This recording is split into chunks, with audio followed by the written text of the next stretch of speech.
Hey friends, welcome back to Heartscapes. And I want to wish you a happy Veterans Day.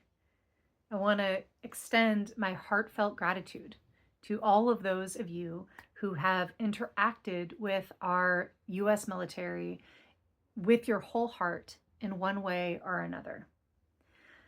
I am filming this a little bit late at night. It's going to get out there in the interwebs a little bit later than I had wished, but I did not want this day to close without just taking a moment to circle up with you around the heart and meaning of Veterans Day as it is landing for me this year in particular. I have to admit that I've had a fraught relationship with Veterans Day and with veterans and with the military and with the question of war. I was raised as an anti war activist and spent quite a bit of my youth really pushing myself against the machine of war. And what was true then is that I had an incredibly narrow view of what it meant to be a veteran or what it meant to be an active military service person. It meant, in my mind at that time, alignment with a government that I did not agree with. What I didn't understand at that time was that, for the most part, to be a veteran, to be of service to our nation in that capacity, is to be aligned with the inherent values of our nation, which transcend any particular government, any particular military aims that might exist in a particular moment. And that is really rooted in freedom and justice and ultimately peace. And when I reflect on my longer life history, I have to look back to conversations with my Grandpa Jim, my mom's dad. He was a naval officer in World War II, and he did not intend to join the military. He did not intend to fight. In fact, he intended to be a conscientious objector in that conflict. And he went to college. He was studying to be a social worker and then a lawyer. And that was going to be his zone. That was going to be the space that he was going to inhabit instead of going into the military and to fight in World War II. But there came a certain point where he observed the march of Hitler's armies across Europe, and he observed the way in which military might was being used for oppression, for injustice, to suppress the rights and the lives of wide swaths of people simply because of their identity. And that was not okay with my grandpa. There was something in his heart that said, no. Mm-mm. And so, quite against his intentions, and perhaps in some ways his better judgment, he enlisted in the Navy and he served his term, and he served not only our country, but he served the values of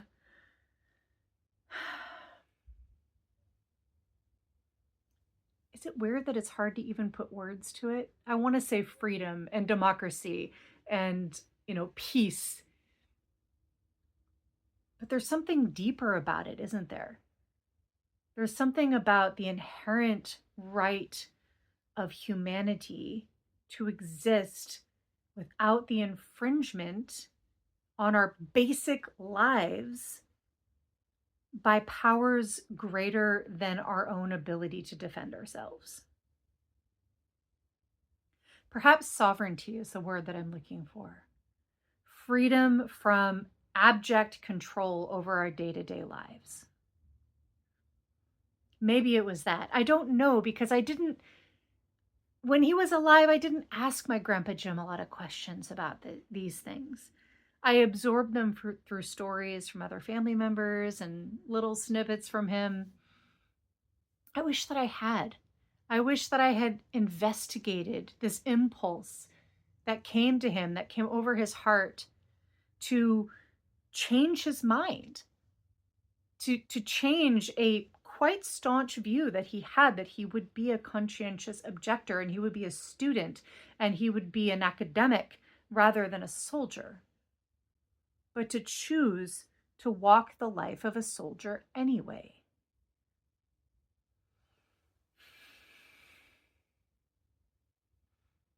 I think about that today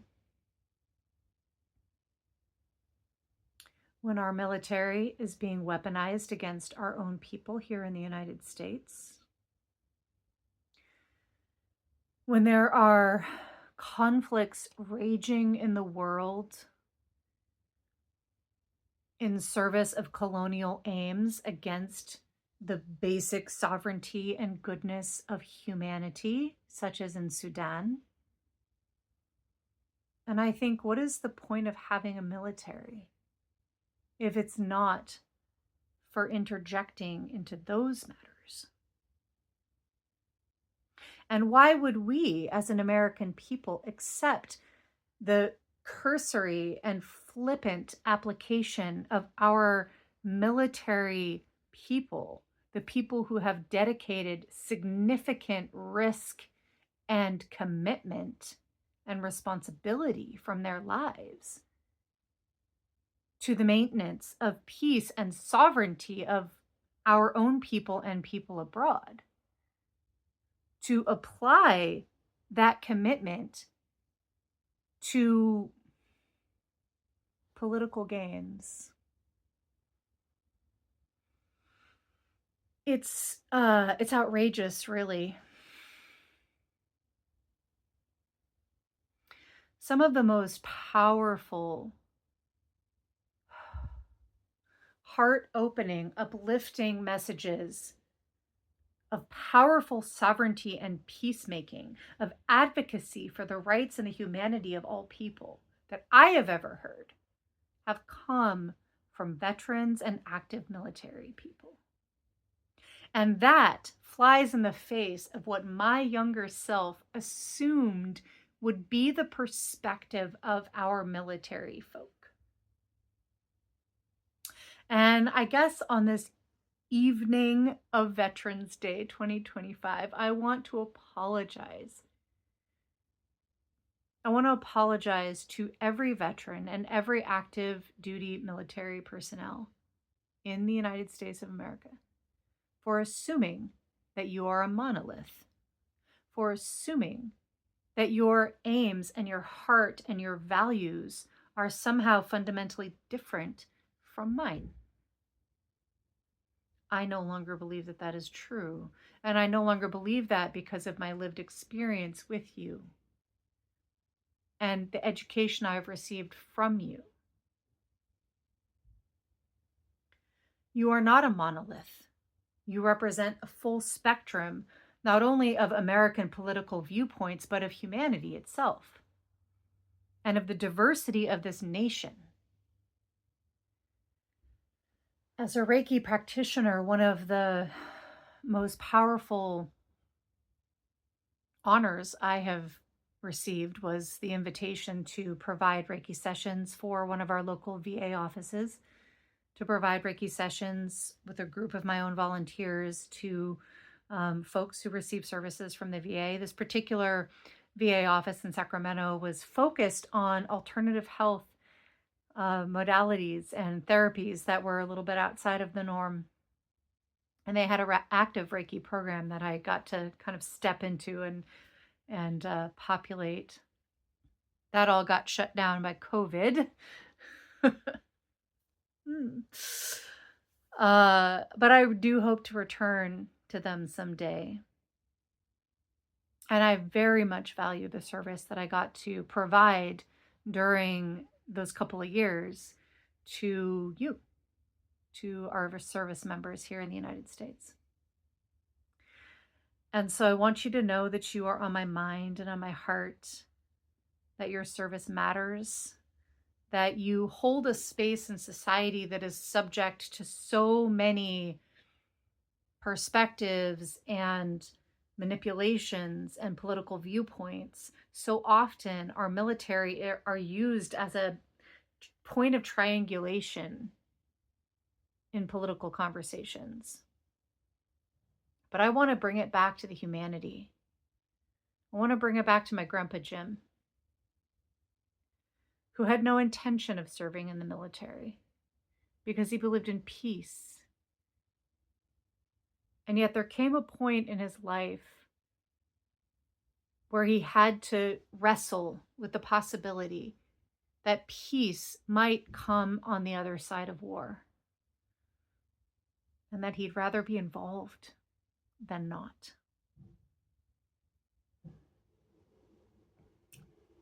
That's not a decision I will ever make.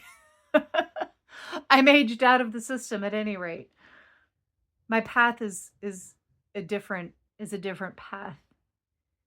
Um, but I have sincerely reconsidered the perspectives of my early self, my younger self, who saw the military in the way that I now see was abusive to them, to you, as a point of triangulation for political viewpoints, as a point of manipulation. You don't deserve that. You deserve thanks and gratitude and appreciation. You deserve resources. You deserve a fully funded and resourced VA. You deserve housing and health care when you exit the military. You deserve competent and robust mental health services. You deserve security for your families while you're away. You deserve food assistance if you need it. You deserve a pathway from the military to a stable life that accounts for all of the needs of a person who has given their entire being to something incredibly difficult and often traumatizing. We owe you that as a nation. And for better or worse, for the most part, we haven't provided it. It's an area of justice that I want to focus more on. And I don't know what that's going to look like, but for right now, I want to just circle up with all of you, my friends here on YouTube, in my community. And I want to just invite a moment of gratitude and peace.